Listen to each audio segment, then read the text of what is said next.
আপনারা তো মসুর ডালের অনেক রকম রেসিপি খেয়েছেন, তো এইভাবে একবার সেদ্ধ আলু দিয়ে রেসিপিটি তৈরি করে খেয়ে দেখুন। একবার খেলে স্বাদ মুখে লেগে থাকবে। তা আসসালামু আলাইকুম, সবাই কেমন আছেন? আশা করছি সকলে ভালো আছেন। আমরাও ভালো আছি। আবারও একটা নতুন রেসিপি নিয়ে আপনাদের মাঝে চলে আসলাম। আশা করছি রেসিপিটা আপনাদেরকে অনেক বেশি ভালো লাগবে এবং সহজ মনে হবে। তো চলুন রেসিপি শুরু করি। এখানে দেখুন দুটো আলু সেদ্ধ করে নিয়েছি। আলুগুলো গরম থাকতে হালকা একটু এভাবে ভেঙে নিয়েছি। দেখে হয়তো বুঝতে পারছেন, খুব বেশি ছোট না, একটু বড় বড় করে আমি ভেঙে নিয়েছি। এই রেসিপির জন্য আলুগুলোকে এইভাবে করে একটু ভেঙে নিতে হবে। আর এখানে দেখুন নিয়েছি আমি 100 গ্রামের থেকে একটু কম মসুর ডাল। এখানে আমি আমার পরিমাণ মতো সবকিছু নিয়ে নিয়েছি। আপনারা কিন্তু আপনাদের পরিমাণ মতো নিয়ে নেবেন, যার যতটা প্রয়োজন হয়। এবার এগুলোকে সাইডে রেখে দিলাম। এবার গ্যাস অন করে কড়াই দিয়ে দিলাম। এবার কড়াই দিয়ে দিচ্ছি 1 কাপ পরিমাণে পানি। পানিটা হালকা একটু গরম হয়েছে, এবার আমি মসুর ডালগুলো দিয়ে দিচ্ছি। মসুর ডালগুলো কয়েকবার পানি পাল্টে খুব ভালোভাবে ধুয়ে নিয়েছি। এবার ডালের মধ্যে সামান্য একটু হলুদ গুঁড়ো দিয়ে দিচ্ছি। একেবারে সামান্য পরিমাণে দিয়ে দিলাম, খুব বেশি কিন্তু দেওয়া যাবে না। এবার স্প্যাচুলার দিয়ে হলুদটাকে নেড়ে মিশিয়ে নিয়েছি। ঢাকা দিয়ে ডালগুলোকে 6 থেকে 7 মিনিট মতো একটু সেদ্ধ করে নেব। দেখুন 7 মিনিট হয়ে গিয়েছে, ঢাকাটা খুলে নিলাম। এই রেসিপির জন্য কিন্তু ডালগুলো পুরোপুরি সেদ্ধ করা যাবে না, একটু দানা দানা রেখে সেদ্ধ করে নিতে হবে। দেখুন আপনাদেরকে দেখিয়ে দিচ্ছি, আপনারা কিন্তু এইভাবে ডালগুলোকে সেদ্ধ করে নেবেন। এবার আমি কড়াই থেকে ডালগুলোকে ঢেলে নেব। ডাল ঢেলে নিয়েছি, কড়াইটা পরিষ্কার করে আবারও গ্যাসে দিয়ে দিলাম। এবার এখানে দিয়ে দিলাম 3 টেবিল চামচ মতো সর্ষের তেল। আমি রান্নাটা সর্ষের তেলে করব, আপনারা চাইলে এখানে সয়াবিন তেল দিতে পারেন। তেলটা হালকা গরম হলে দিয়ে দিলাম এখানে দুটো শুকনো মরিচ আর হাফ চা চামচ দিয়ে দিলাম গোটা জিরা। এবার জিরা আর শুকনো মরিচটাকে একটু ভেজে নিতে হবে হালকা লালচে করে। দেখুন জিরা আর শুকনো মরিচটা ভাজা হয়ে গিয়েছে, এবার আমি এখানে দিয়ে দিচ্ছি 1 মুঠ পরিমাণে পেঁয়াজ কুচি।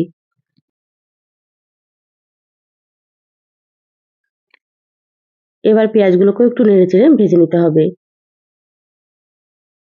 গ্যাসের আঁচ মিডিয়ামে রেখে 2 মিনিট মতো ভেজে নিচ্ছি। হালকা একটু ভাজা ভাজা করে নেব। দেখুন পেঁয়াজগুলো ভাজা হয়ে গিয়েছে, এর থেকে বেশি ভাজার দরকার নেই। এবার আমি এখানে দিয়ে দিচ্ছি হাফ চা চামচ আদা বাটা আর দিয়ে দিচ্ছি হাফ চা চামচ রসুন বাটা। এবার আদা রসুনটাকেও কিন্তু ভেজে নিতে হবে, যাতে করে আদা রসুনের কাঁচা গন্ধটা চলে যায়। এই পর্যায়ে কিন্তু গ্যাসের আঁচটা মিডিয়ামে রেখেছি। হাই হিটে রাখা যাবে না, তাহলে কিন্তু মশলাগুলো পুড়ে যাবে। আদা রসুনটাকে 2 মিনিট মতো খুব ভালোভাবে ভেজে নিলাম। এবার আমি এখানে দিয়ে দিচ্ছি স্বাদ মতো লবণ। তো এখানে 1 চা চামচ লবণ দিয়ে দিলাম। সামান্য একটু দিয়ে দিলাম হলুদ গুঁড়ো, যেহেতু আগে হলুদ দিয়েছি সেজন্য অল্প করে দিয়ে দিলাম।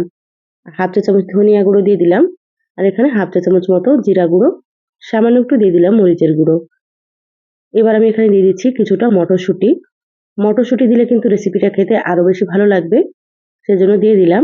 আপনাদের হাতের কাছে থাকলে দিয়ে দেবেন। এবার সামান্য পরিমাণে একটু পানি দিয়ে দিচ্ছি। পানিটা কিন্তু অবশ্যই দিতে হবে, না হলে শুকনো মশলাগুলো পুড়ে যাবে। এবার নেড়েচেড়ে মশলা খুব ভালোভাবে একটু কষিয়ে নেব। আমি যতটা পরিমাণে রান্না করছি সেই পরিমাপেই মশলাগুলো দিয়ে দিলাম। আপনারা যদি এর থেকে বেশি রান্না করেন তাহলে কিন্তু মশলার পরিমাণ আপনারা একটু বাড়িয়ে দেবেন। দেখুন মশলা খুব ভালোভাবে কষিয়ে নিয়েছি, মশলা থেকে তেল ছেড়ে দিয়েছে। এবার আমি এখানে দিয়ে দিচ্ছি সেদ্ধ আলু। এবার সেদ্ধ আলুগুলোকে মশলার সঙ্গে খুব ভালোভাবে নেড়েচেড়ে মিশিয়ে নেব। আর 3 থেকে 4 মিনিট মতো আলুগুলোকে খুব ভালোভাবে কষিয়ে নেব। তাতে করে খেতে অনেক বেশি টেস্ট হবে। যারা ভিডিওটি ইউটিউব চ্যানেল থেকে নতুন দেখছেন, প্লিজ চ্যানেলটা সাবস্ক্রাইব করে চ্যানেলের সাথেই থাকবেন। যারা ফেসবুক পেজ থেকে ভিডিওটি দেখছেন, একটা লাইক দিয়ে পেজটা ফলো করে রাখবেন পরবর্তী ভিডিওর নোটিফিকেশন পাওয়ার জন্য।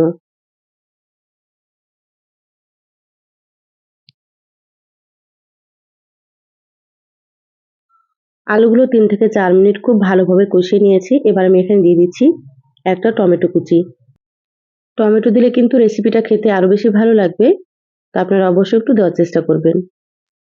এবার টমেটোগুলো আলুর সঙ্গে খুব ভালোভাবে নেড়েচেড়ে মিশিয়ে নিচ্ছি।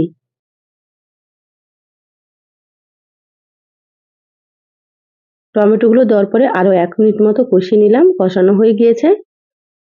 এবার আমি এখানে দিয়ে দিচ্ছি সেদ্ধ করা মসুর ডাল। মসুর ডাল সেদ্ধ করার সময় হালকা একটু পানি ছিল, সেই পানিটা সমেত আমি দিয়ে দিলাম। এবার একসাথে আবারও খুব ভালোভাবে নেড়েচেড়ে মিশিয়ে নিতে হবে।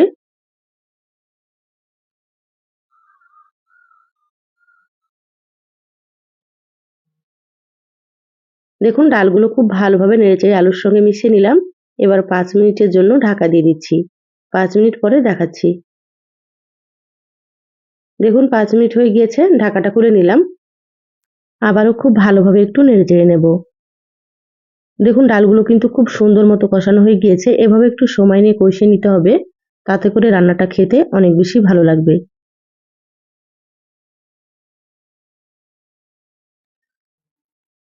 দেখুন কষানো হয়ে গিয়েছে। এবার আমি এখানে দিয়ে দিচ্ছি ফুটন্ত গরম পানি।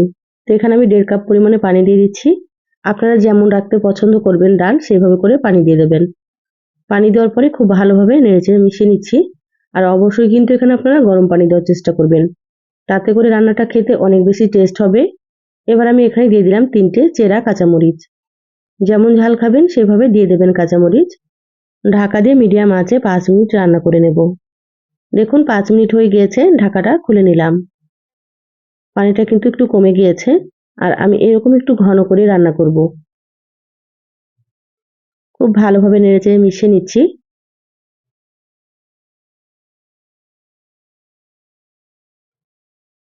এবার আমি এখানে দিয়ে দিচ্ছি হাফ চা চামচ ভাজা জিরা গুঁড়ো। আর এখানে দিয়ে দিচ্ছি কিছুটা ধনিয়া পাতা কুচি। রান্নার শেষে ভাজা জিরা গুঁড়া আর ধনিয়া পাতাটা দিলে কিন্তু ফ্লেভারটা খুবই ভালো আসে আর খেতেও অনেক বেশি মজা হয়। তো অবশ্যই আপনারা দেওয়ার চেষ্টা করবেন। এবার খুব ভালোভাবে সবকিছু মিশিয়ে নিচ্ছি।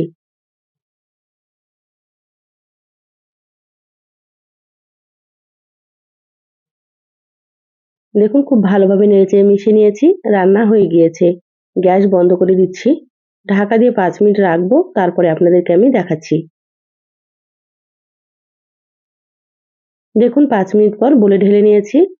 কালারটা দেখে হয়তো বুঝতে পারছেন রান্নাটা কতটা সুন্দর হয়েছে। এই রেসিপিটা গরম ভাত, লুচি, রুটি, পরোটা সবকিছুর সঙ্গেই কিন্তু খেতে পারবেন। তো একবার অবশ্যই রান্না করে খেয়ে দেখবেন। মাছ মাংসের স্বাদকেও হার মানাবে। তো কেমন লাগলো চ্যানেলের কমেন্ট বক্সে জানাবেন। ভালো লাগলে লাইক দিয়ে ভিডিওটা শেয়ার করে দিবেন। সবাই ভালো থাকবেন, সুস্থ থাকবেন। ফিরে আসবো আবারও নতুন রেসিপিতে। ধন্যবাদ সবাইকে। আল্লাহ হাফেজ।